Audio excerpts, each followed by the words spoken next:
So this week we start with the focus on Laan Noonien Singh. Chris, why don't you give us her voiceover? Security Officer's Log, Stardate 3177.3. The Enterprise is currently en route to deliver an atmospheric processor upgrade to Phenibus 3. Without our assistance, the air on this remote colony will become unbreathable in a matter of weeks. As we prepare for our arrival, we must pause to remember Starfleet Remembrance Day. Now I wonder if they timed that because this was the episode that came out right before Memorial Day. Yeah, I would think you would.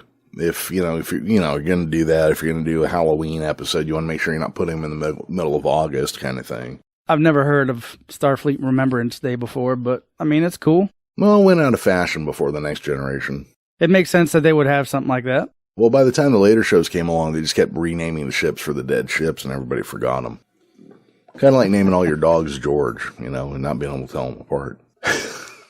So we start with Lan sitting in her quarters. She's looking down at a pin that commemorates the loss of the SS Puget Sound. Throughout the ship, the other members of the crew are wearing similar pins, including Captain Pike, who addresses the entire ship. Many of them knew someone who had made the ultimate sacrifices, officers, scientists, and civilians who had given their lives for the hope of galactic peace. Exploration could exact a heavy toll, and there was nothing more devastating to a captain than losing a member of the crew. For those left behind, they would wear the insignia of past ships that they served on. As we honor the lives that we have been given, let us also be grateful to still be on the journey. Yeah, that sounds like something they would have pulled from real life, but I've never heard of anything like that. Yeah, it does sound like, I don't know, it does sound kind of like that. I mean, I guess like where you have that sunken ship in Hawaii. With Arizona. Yeah, it's kind of like that, but it's a button instead of an actual ship. It's a memory token instead of the actual thing. Because I guess you lose a ship in space, you're probably not having commemoratives hanging around from it. We don't lose too many ships these days, so maybe that was something back in the day. I don't know.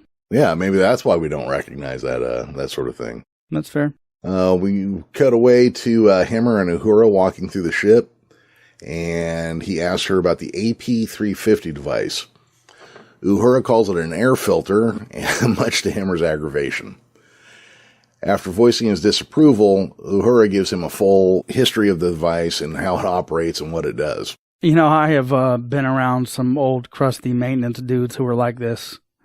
They want you to spell out every tiny detail, even if they don't know it, before they're cool with you. I've met some old crusty engineers like that at the shipyard back when I first started.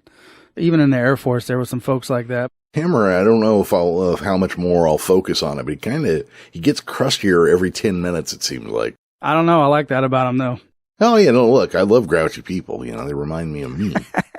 Hemmer gives her points for that answer, and then Uhura compares engineering to linguistics, and Hemmer basically tells her to get off his lawn.